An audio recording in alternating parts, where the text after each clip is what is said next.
Time to pull up a chair. We've got another great story for you today in the rLounge. You know those little signs that something's off? Like when the family pet suddenly starts judging you, or your favorite mug goes missing. Well, imagine coming home from a weekend trip to find the one thing you trust most, a perfectly level painting, is slightly askew. Today in the rLounge, the devil is in the details. Cousin broke into my safe for my will. Now she's broke after I cut her off financially, and there's no wedding. I came home from a weekend trip and immediately noticed something was off. The painting that conceals my wall safe was slightly crooked. I'm meticulous about these things. The painting is always perfectly level. My stomach dropped as I rushed over to check. The safe was closed, but when I entered my code, I discovered my will, financial statements, and investment portfolio documents had been disturbed. Someone had been in my safe. I kept detailed records of my finances and legal documents. Everything was there, but not in the precise order I always maintain. I'm not paranoid, I'm just organized, and someone had definitely gone through my papers. My first instinct was to call the police. The responding officer took my statement but didn't seem concerned. There was no forced entry, nothing was missing, and no obvious signs of a break-in besides the disturbed documents. He suggested it might have been the cleaning service or someone else who had legitimate access to my home. I knew better. After the officer left, I went through my house, room by room. Nothing else seemed disturbed or missing. I checked my security system, but it hadn't been triggered. Whoever did this either had the code or a key. The list of people with that kind of access was short. First thing the next morning, I went to a security store and bought several hidden cameras. I installed them throughout my house, including one with a perfect view of the safe. I also set up motion-activated alerts on my phone. If someone came back, I'd know exactly who it was. 3 days later, my phone buzzed with an alert while I was at the gym. Someone was in my house. I pulled up the live feed and watched in disbelief as my cousin entered my study, went straight to the painting, opened up my safe like she'd done it a dozen times before. I couldn't believe what I was seeing. My cousin and I had always been close. I'd helped her financially over the years, paid for her college, helped with rent when she was between jobs, and most recently, I'd agreed to contribute to her upcoming wedding. Not pay for the whole thing, mind you, but I'd promised a generous gift to help with expenses. On the video, she was methodically going through my documents, taking photos with her phone of my will and financial statements. She carefully returned everything to the safe, closed it, and straightened the painting before leaving. The entire process took less than 10 minutes, so clearly she knew exactly what she was looking for. I was livid, realizing this wasn't a random break-in, but a calculated betrayal by someone I trusted. After watching the footage again and ensuring I saved multiple copies, I texted her, demanding we discuss her breaking into my safe. Her quick response denied everything, claiming she hadn't been into my house in weeks. Unconvinced, I sent her a still from the video, clearly showing her photographing my will and financial documents. With the timestamp visible in the corner, her tone shifted instantly, admitted she was just curious because I'd always been secretive about my money. I shot back that curious people ask questions, not break into safes and photograph private documents. She brushed it off, insisting I was overreacting since we're family and questioning what the big deal was. The big deal was the complete violation of trust. I told her I was cutting her off financially. No more help with rent, bills, or her wedding.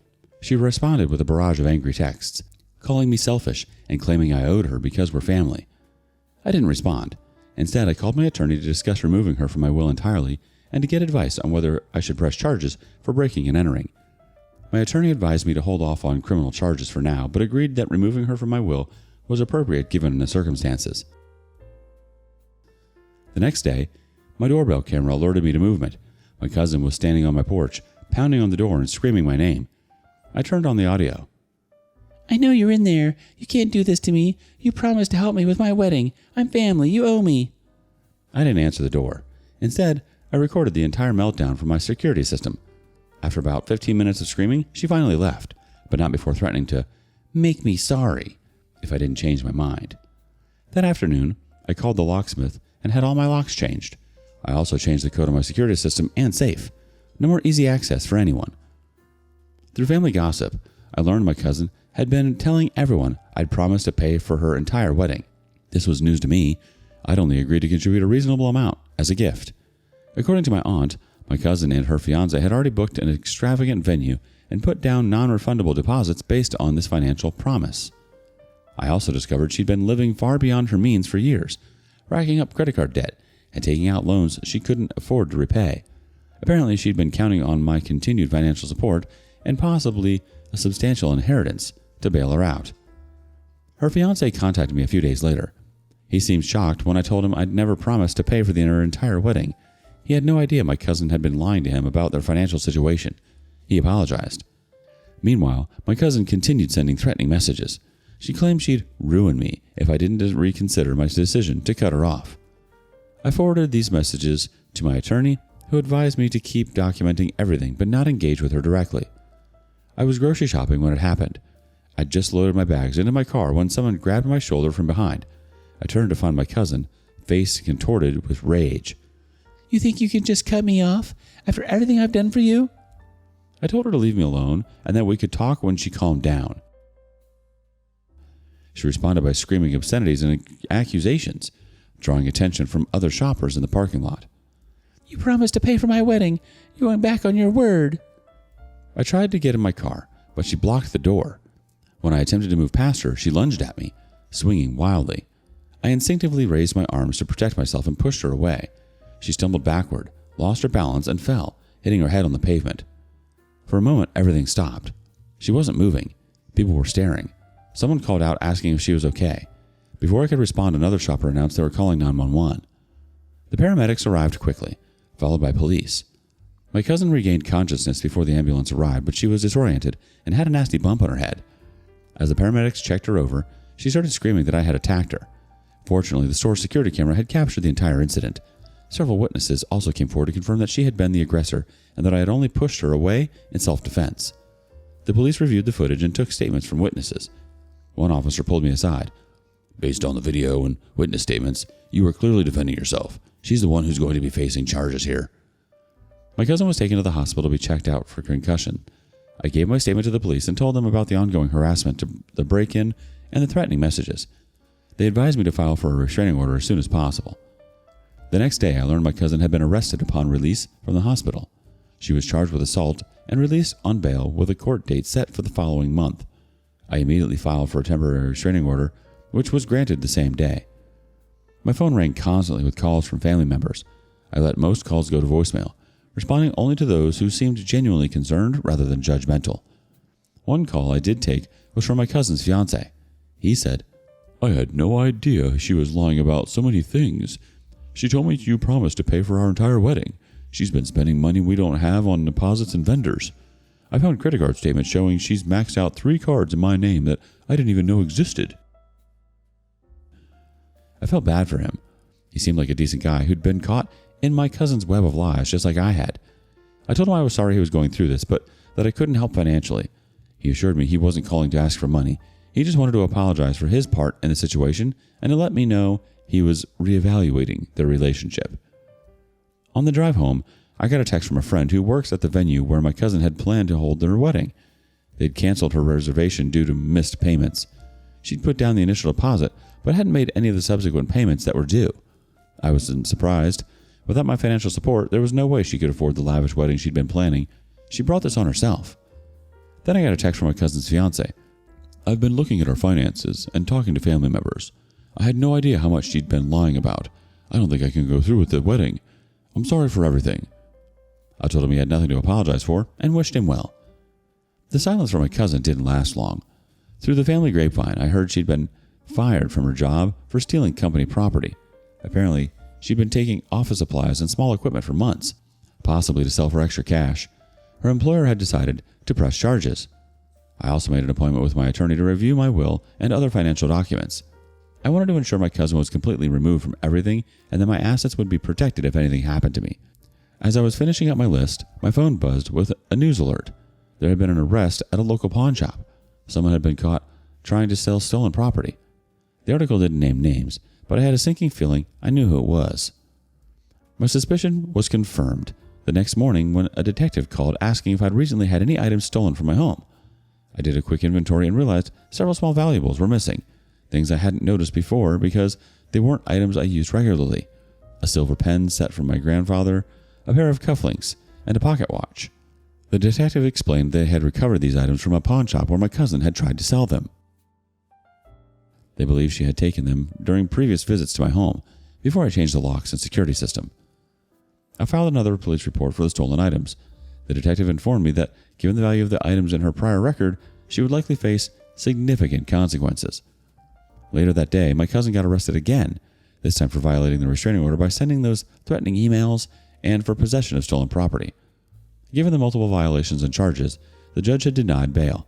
She would remain in custody until her court date. Later that day, my cousin's fiancé had officially called off the wedding.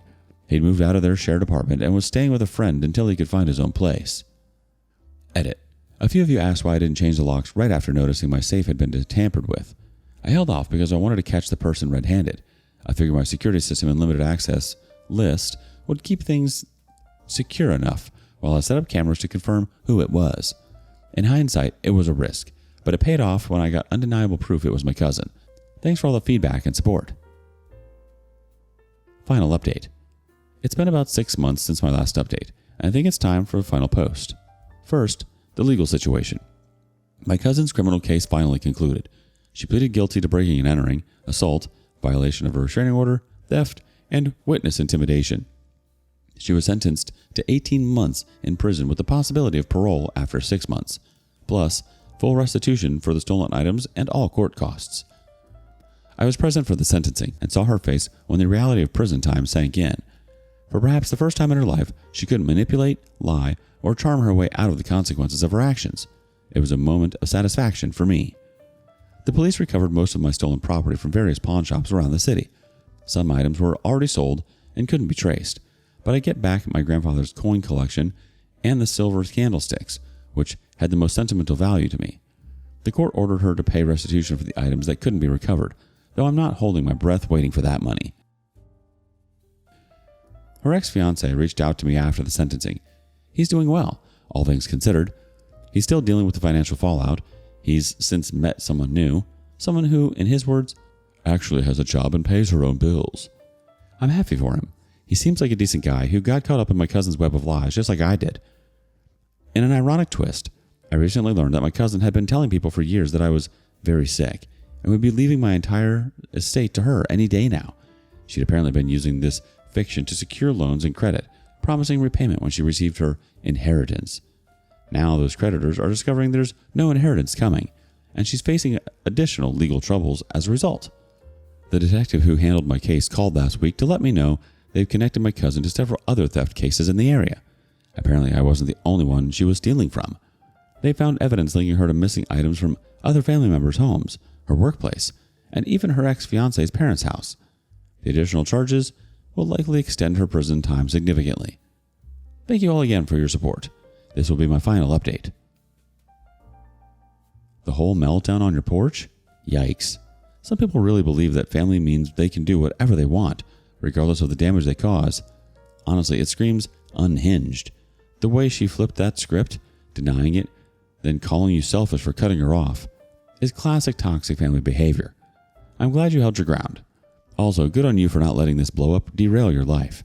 She threw all the chaos she could, but you stayed calm and took control. And bonus points for your ex-fiancé seeing the light and backing away. What's the smallest clue that tipped you off someone close was betraying your trust? And how did you handle it? Share your stories with us in the comments below. And thank you for joining us today in the rLounge. Be sure to like and subscribe and hit that notification bell so you don't miss out on our next video. Until next time. And please put your chair back where you found it.